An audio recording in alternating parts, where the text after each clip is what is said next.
Into the vast abyss known as the Desolation. There is two areas you could appear from. One is on the right, from the very south of the Elon Riverlands. Another is right around here on the map, near this waypoint. But if you're approaching it from the east one, you will need a skimmer for the sake of getting to the west side, unless if you just want to be that person and using the more easy way there of a waypoint. But realistically, that's just way too easy. Why would we do that? Here in Adventureland, we like torture. Let me tell you, we love torture. Yeah, that's pretty close. It's basically directly north of the waypoint. Close enough. But yeah, the skimmer and the springer are both quite useful in this place. Up here, I believe, yeah, is a vista. Not really doing any map completions yet on this character, so I don't really need to. Although, if I do want more transmutation charges, I will have to. But, when it comes to getting around this map, you see these big old yellow areas? So, that is sulfur. Those are sulfur rivers and things. Ultimately, it is basically very toxic to the player, and it just hurts a lot. Though it's not as deadly as quicksand. If you're in sulfur, at least you have a fighting chance to get out. Quicksand, no, not even close. No, actually, I think I might be able to do this with skimmer. Going this way. Let me actually double check that. I just know there's a lot of bad things like everywhere. So I actually have to double take around to be sure what's a safer route here and there. Yeah, you could totally do that with skimmer. So yeah, if you max skimmer mastery, your way around this map is going to be easy. Or at least mostly. And I'll show you why I say mostly. Now, this is actually one of the more annoying locations to just travel through, actually. And it is the sulfur mines, basically.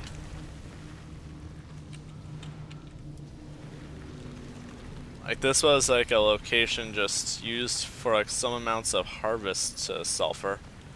I believe was being done by awakened individuals. I could be mistaken on that. But, either way, this place really does suck to go through.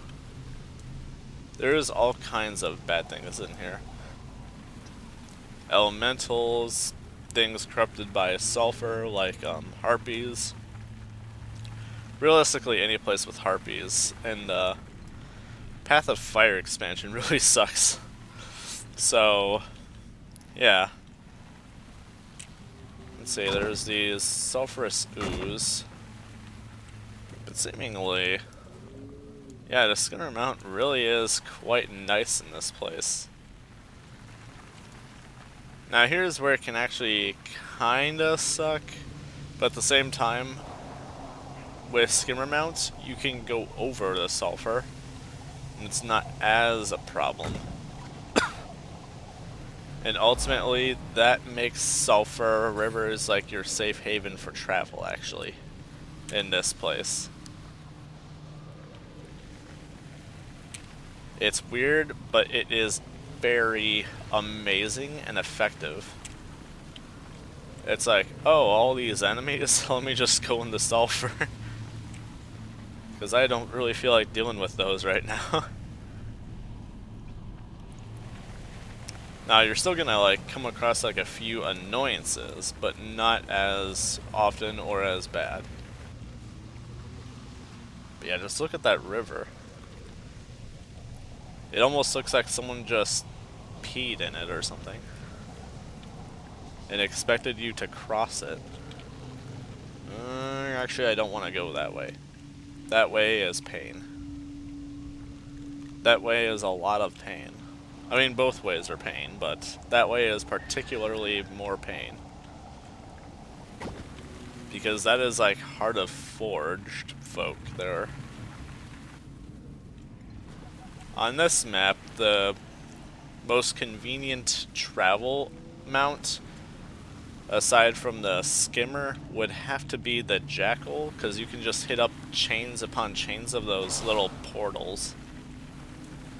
This is actually probably the one place where Griffin doesn't really do that many favors.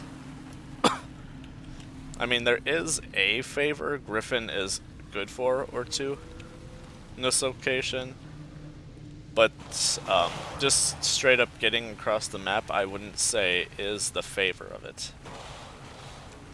But there is a particular location that Griffin is good for, that I think stands out above certain other ones. I just love watching these eels just essentially trying to go space against me. These planes and things look interesting. I haven't really stopped to look at them because half of the things here are very dangerous. And getting stuck here without a mount is absolutely awful. What is this? I'm 100% interested. What's going on here? Oh, did you finish it? I am disappointed. Good day to you. But, I want to say probably one of the most important waypoints to get in this place is the one we are currently near. Like, if you can get from here, you have a better route for, like, going to a lot of these other locations. Like, this is about at the very opposite end of the map, so this is quite a heck of a trip of a waypoint to grab. And you've seen me on this skimmer here. It was pretty painless for me to get here. But a convenience of Jackal with all these portals is that you don't have to do any silly tricks to try to get over that area over there, which is kind of a pain to get to, but it can be done. But you could just go through a portal if you get the mastery. But the issue with that is, to be able to do any of that, you would actually have to make your way up here in some ridiculous means anyway. But with 3rd Mastery Jackal, you can use any of these portals, and essentially the whole map is a hub of portals almost.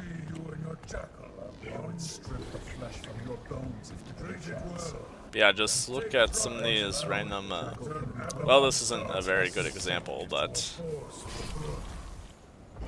let's see, where does this one go to? I think that goes down there. Oh, it goes down below. So yeah, it's like it can be a semi-elevator, it could be just a straight up fast travel. Let's see, this one doesn't go anywhere important. In fact, I don't believe most of these don't really go anywhere too important. Except for a handful. Like the one over here goes all the way towards the waypoint more down below. And there's 1 or 2 here in the north that take you across to these other more distant... Uh-oh. I better move. Which one was it? This one? Yeah, this is one. So yeah, that's a heck of a distance.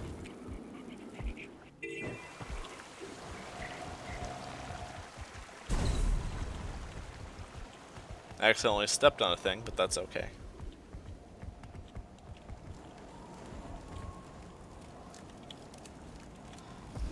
But yeah, besides that, back to convenience travel of getting further into the map. From here, the two best mounts to be using to go any further would either be the Skimmer or the Griffin, if, say you're repeating this map. In which case, with the Griffin, you could just actually probably soar over all this mess. This is actually probably one of the bigger Griffin usefulness locations I can think of.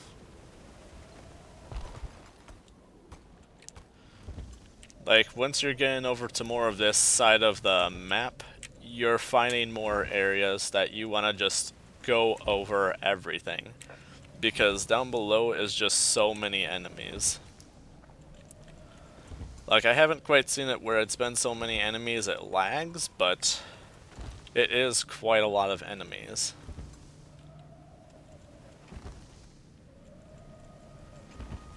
Like, this is supposed to be a bone palace of guards and things.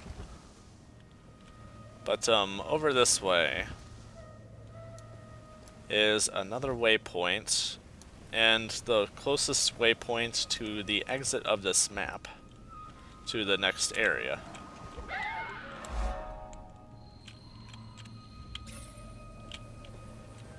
That was a tree. I guess let's go up higher. Because up higher is quite nicer than traveling below.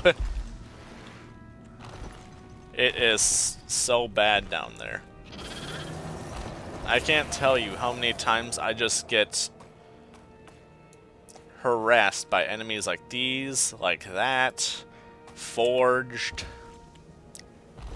devourers, spiders, just a little of everything. Ghosts.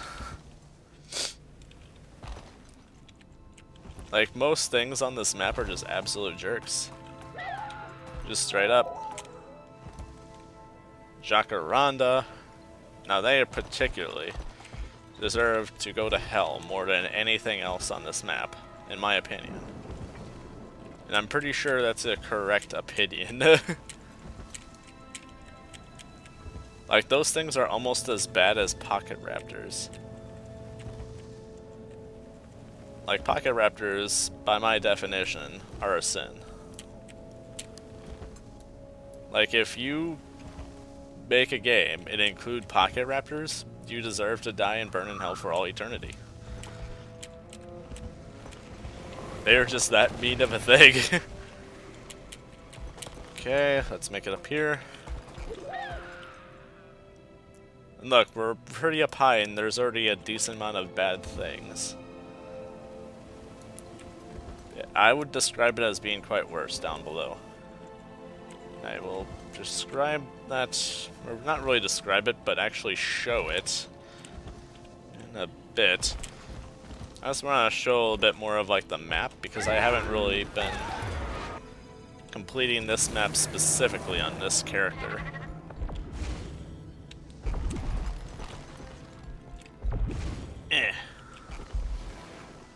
But yeah, it definitely lives up to its name as the Desolation. Most of this place is pretty tattered and such, pretty destroyed. But up over here, actually on the map, is an actual place of importance, as I would describe it. Shut up, phone. This is a griffin roost, and I would say about that direction, almost directly west, is the biggest forge camp location we can come across. And up high in it, on a little flat platform, is a mastery point. Now, the easiest way I can think of, or that I specifically recall getting to there from, is specifically from here. This exact location. Like, if you have it started to begin getting your, like, griffins or something after, say, beating the story, then this is an amazing location for you. If you're, yeah, if you have, like, it started going at and such, then whenever the period is all set, it's about 70, 75-ish. You flap your wings, and once you see the flat surfaced rock, you want to aim your griffin towards it. And that is your best, easiest way there. Or at least that's exactly what I did. And later on, someone was like, oh, there's all this jackal teleporting portal stuff there. And I was like, yeah, but I'd have to actually work on the masteries for that.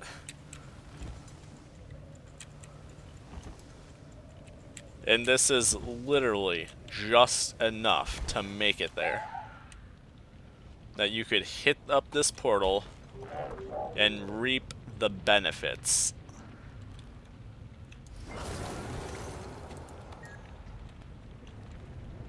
It is the perfect flight to make it there. And from here I don't think so much to anywhere else. Unless if you try to go here, in which case you could have the rabbit one, the Springer, try to carefully hop over stuff like this and hippie hop your way over here or something for the shadow provisions. Otherwise, if you did have the Griffin Mountain, you could easily make it to over here. And while you're here, you could take full advantage of, if you had the mastery, is do the master course. Like how half my videos on these places has been, yeah, here's the master course location. Realistically, it's pretty conveniently there for me, usually. Wherever I'm going. But, yeah, that's quite a interesting little travel. And also below us is a hero point. When it comes to the Path of Fire and Heart of Thorns hero points, they're worth 10 points each. Versus on the regular Central Tyria maps, the hero points would be worth 1 point each. Doesn't really show on this, like, oh, there's one. Hero point earned. So yeah, that's some reason to take full advantage of certain locations like this. And you wouldn't even have to wait for meta stuff to sort of happen to get your way in here just for the hero point. You'd just already be here. So yeah, that's cool. Let's go take a look at how bad it is down below. Like I keep telling us about.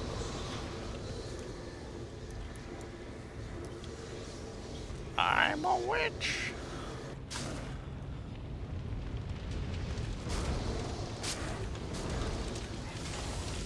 For starters, there's that jerk.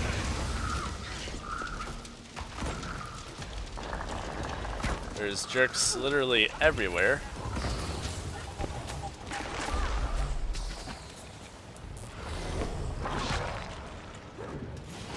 If you just try to run, odds are you will run into several other groups and you'll just be harassed.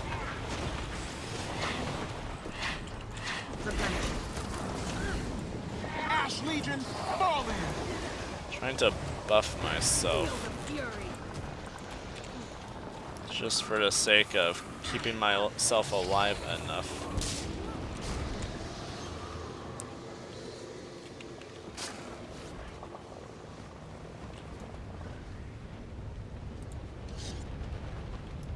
What's hurting me?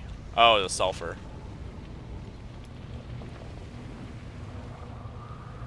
So yeah, and if you're expecting yourself to actually stand and fight half of that, they don't normally die very quickly, is a problem.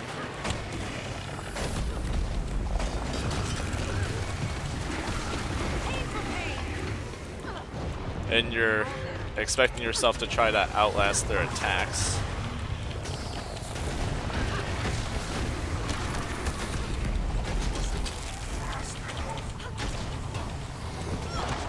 Unless if you can keep yourself more like hidden, where tons more aren't just coming along to fight you, you're gonna get pretty overwhelmed in these kinds of places.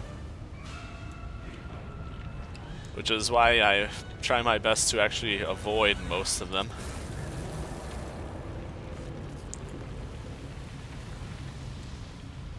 When it comes to the forged enemies, the place they don't ever go to is these sulfur rivers. That is the big benefit of the sulfur rivers.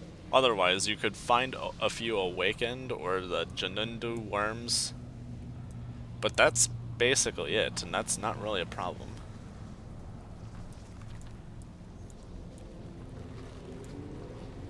Yeah, let's go back to this waypoint. If we were going on the ground, I'm pretty sure the skimmer isn't the ideal mount. It would either be the jackal or raptor, for the sake of fast movement and evasive maneuvers.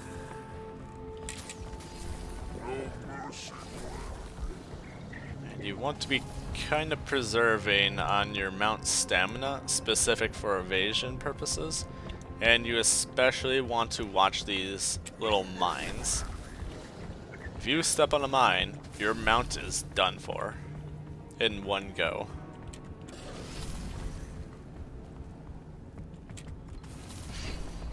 And that is the main ways in which you want to sort of prioritize that. Going to the northwest here, I'm not really going to participate in this event. It's not a difficult event. You have a waypoint here and all these ghosts. Now, not all of them are friendly. There is a few hostile ones somewhere. One more over here and a bit more to like the south and southeast. But yeah, they can be kind of annoying.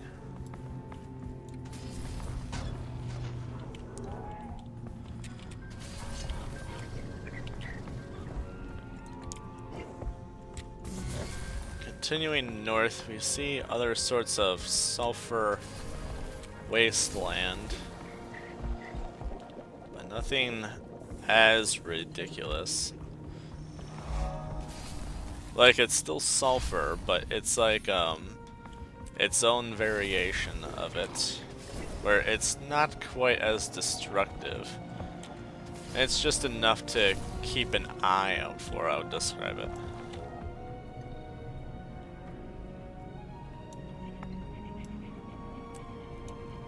But yeah, over this way we also have the, a few of the hydras and such. And there's usually a champion elder Erdjinn over there to the north. It's specifically up in there. If I'm not mistaken, to the west. Yes, to the west there is that waypoint. And I think that's what we should want. There's a few bad things, but I think we can make do. I don't actually know where this goes. I know exactly where this is, but I'm not going to stop just to describe it, because I do not want to deal with them.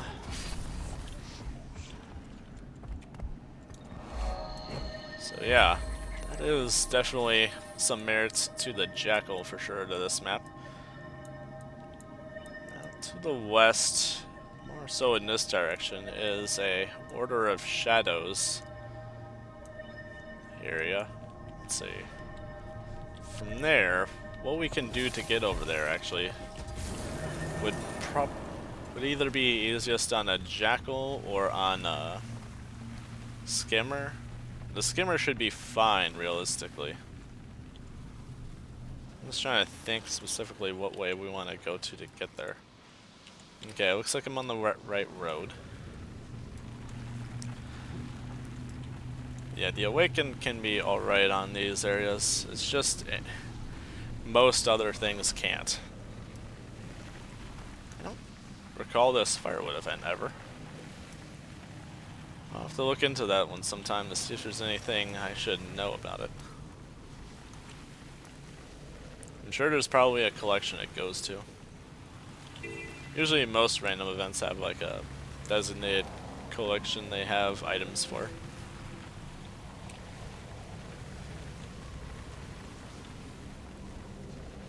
Okay, we want up here. When we're up here, I should not have used that skill, but I did, and somehow I'm fine. Let's not piss off the worm. And let us go up here. Let's try not to get hit. Keep moving. Another one. Let's try not to get hit. Keep moving. Keep calm and carry on. I'm surprised I didn't get hit, but that's perfectly fine. I cannot complain about that. Lag! I'm blind! Okay, I can see. Ow.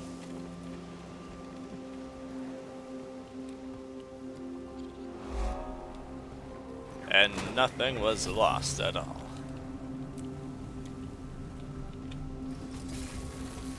Yeah, let's grab this waypoint now. This is probably the next more important waypoint to get. Realistically, that's all of the waypoints already. These maps don't normally have too many of them. This area here is mostly just mountains, but there is a few things there. Like over here is a mastery point thing, which is roughly a little searching journey.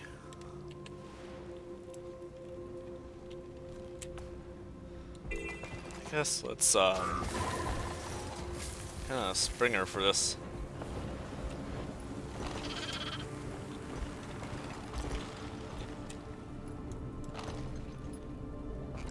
It's not too important of a location, but it looks cool enough where I want to show it.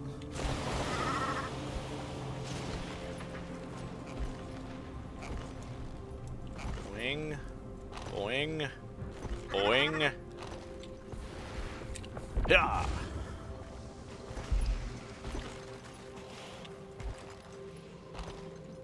I would describe this location as one of the more peaceful looking spots in the entirety of the map.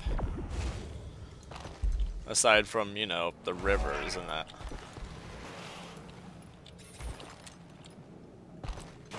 Yeah, it just looks so much more peaceful than a variety of other locations. There is some relevance to some of these areas up higher. To the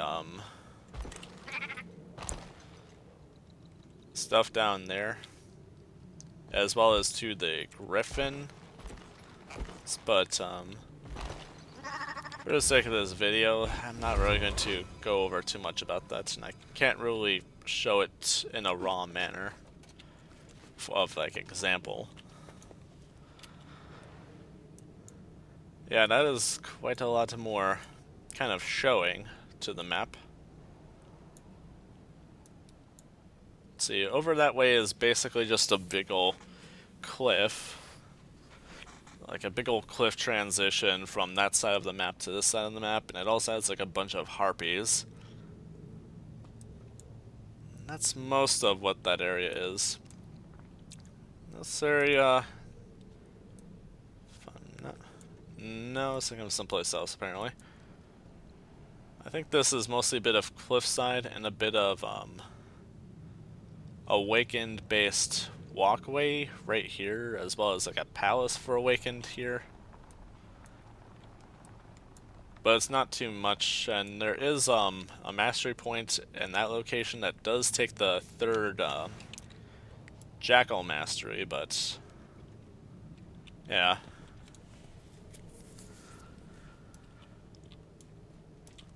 Alright, I guess next up is for me to talk about this class, the Elite Specialization Renegade.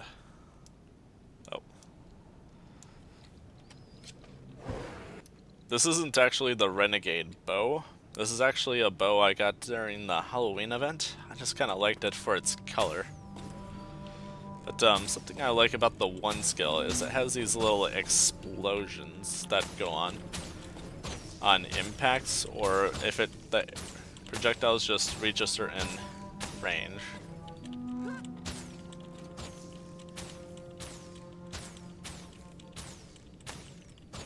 It's like fireworks, but it's shorter distance.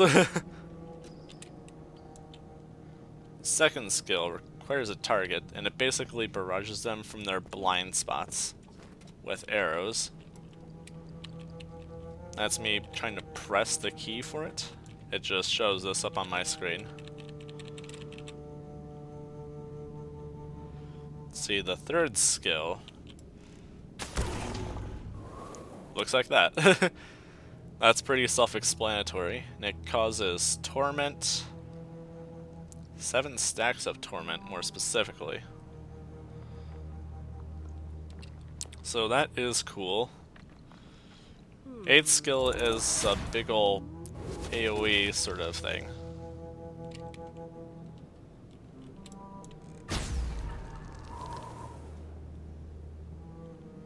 Five skill is supposed to have a bit of CC to it, but I don't normally see that part too much. I believe it has a bit of CC, but I usually get stuck with enemies with enough stability to not actually get to see all that. Now, most of the utility skills is buffs. Hours later, I get back to record this, because I had to surprise help a family member move a bunch of stuff. But, anyway. So I've actually played around a bit more with the build with this class than some of the other elite specializations. So I'm actually able to give a little more like a specialized insight on some of this. But for the most part, these kinds of skills here, the utilities are buffs, and they do offer some like amount of their own sort of buff benefits. Like this one says the Razor Claw's Rage, your attacks inflict bleeding. So, say I'm in the zone, I get that, and all my attacks can give bleeding so long as I'm in this little circle here. And the animations for these also are very nice. But interestingly, they have like a health on them. On the figures in the center of them.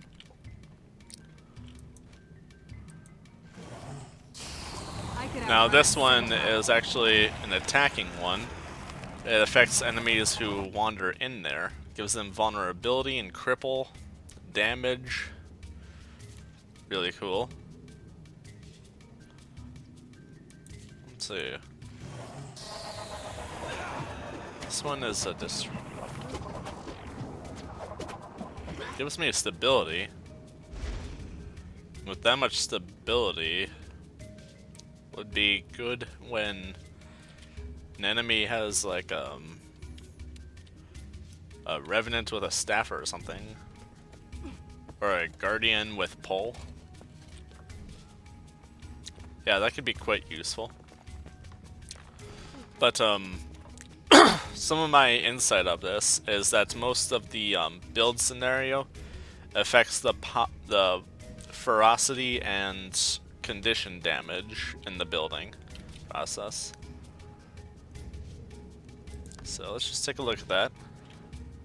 Naturally, it affects the longbow. But, yeah, you see a lot of these mention Kala's fervor, which mostly goes on, like, affecting ferocity and condition damage, as explained. Now, ferocity basically affects your damage output as well as your critical chance. That's why ferocity is important. Or fury. Same thing. Quite a lot of things here go towards that, is the interesting thing. So ideally, for Renegade is a power condition sort of thing.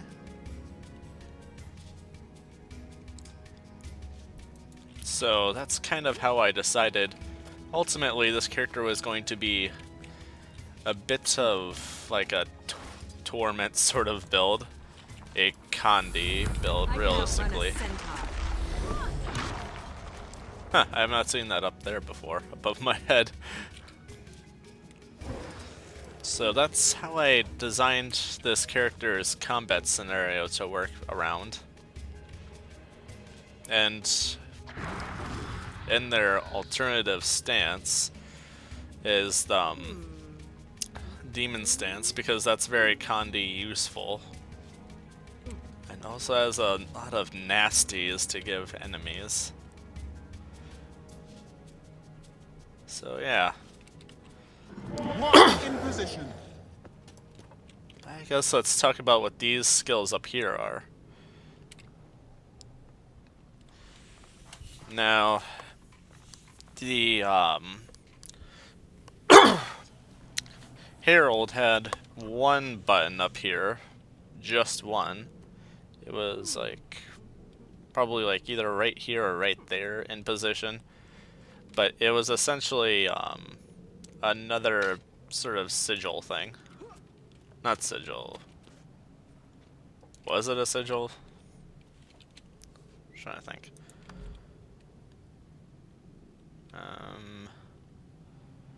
Well, I can't really use this for reference, so. But basically, when one was activated, it would give you a buff.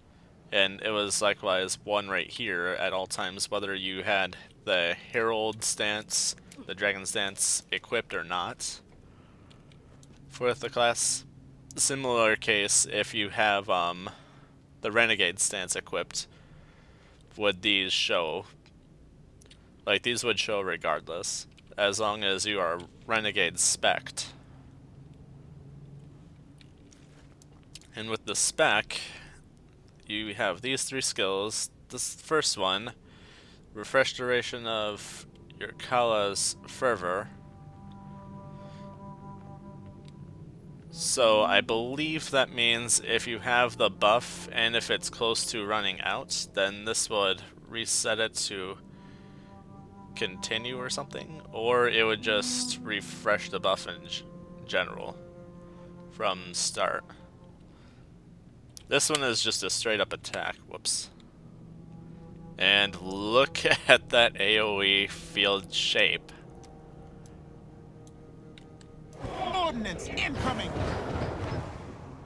And the visual effects of that is one of my favorites, if I do say so myself. Never surrender. This one's called Orders from Above. Renewing your abilities and those of your nearby allies. So this is partially a support thing. Let's see if I can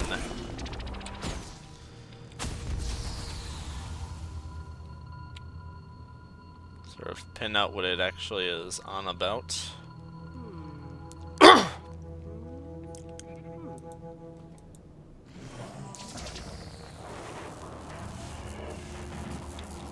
On the double.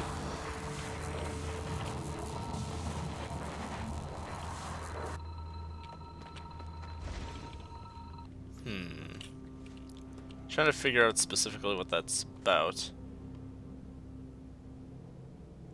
I think it's actually just... Okay, yes, it is just skill recharge. That's not as cool as how they make it Move, sound. soldier!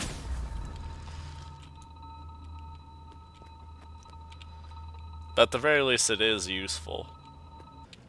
Yeah, I guess let's show a bit of the combat a little better with this. Let's see. Right there.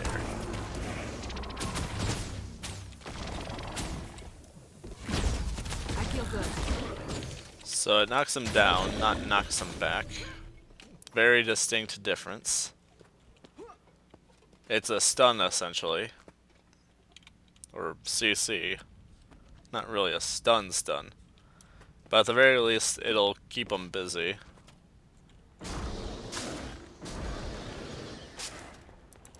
Battle awaits.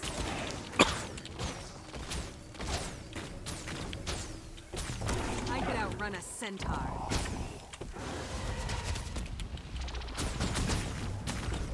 Feel the fury. So yeah, doesn't really play too bad. It looks pretty cool too.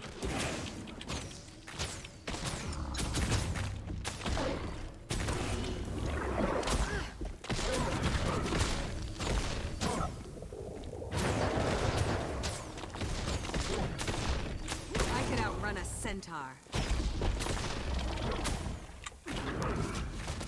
Classic run in circles tactic always works half decent in 1v1 combats. Especially in survival scenarios against just strong enemies or I feel good. some random one. Unless if it's a very fast one, in that case it might not really work. Endurance running low. I could outrun a centaur.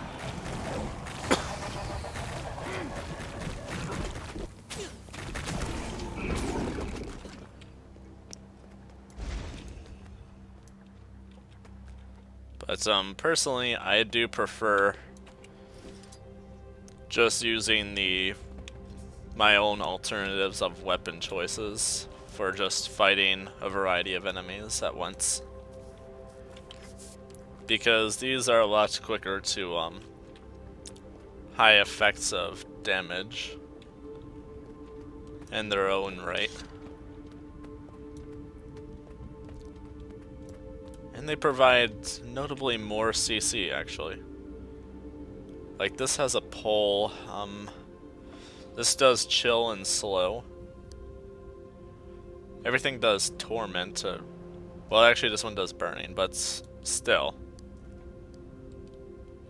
That's a lot of nasty fun.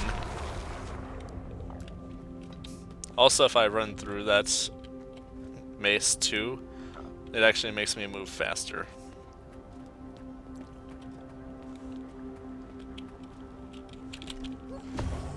I could outrun a centaur. Don't have enough energy. Also, I'm spec to where if I attack them from the sides or in the back, it inflicts more torment and awful to them. So this was naturally going to be more powerful for me.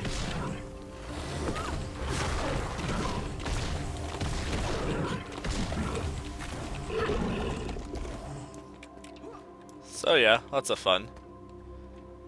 And whenever I have Kala's Fervor, I have like a reddish, not red, orangish sort of glow to me. So let's kind of demonstrate that a little better.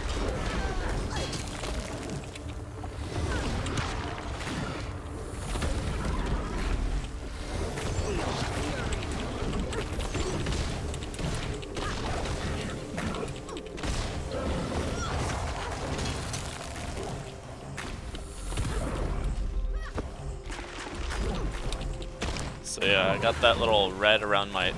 Red? Why do I keep saying red? I could outrun Orange a around my centaur. torso. And I hold my own pretty well.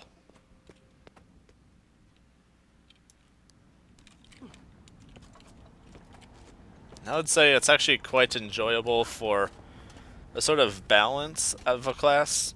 For if you're someone who's more accustomed to power builds and want to get into like the condition sort of stuff. Like otherwise, you feel like you're trying to cause the plague to kill your enemies. Like trying to.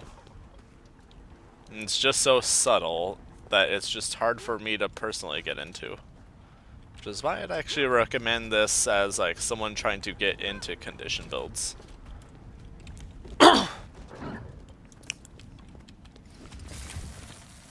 So yeah, that is quite a bit of what the Renegade quest is about. Everything all at once. See what happens when I go down below? Just everything shows up and says, please die.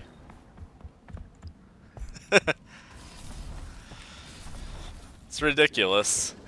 I don't think I actually looked at this. This looks cool. Yeah. Oh, it's this. Let's go a step lower. So yeah. That's a vast amount of what there is to talk about this map.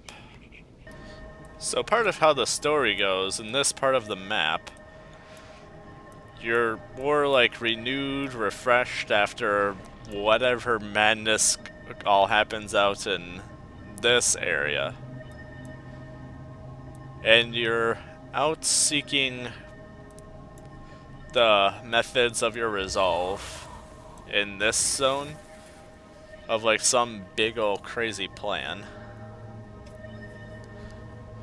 which you wrap up basically into the next area. But I probably didn't really need to explain that last part realistically. I mean, why else would there be some other map? Realistically, it was obvious. Though it probably feels like a spoiler just because I said it. Oh, spiderweb. Let's not touch that. That is a nice thing about the jackal, actually. You can easily dodge spiderwebs with it. Otherwise, if you go through a spiderweb on anything else, it is the worst thing possible. Because it not only knocks you off your mount, but the spiderweb stays intact, and then a bunch of spiders come down to harass you. And now, in the next video of this sort of stuff, we're going north to Vabby.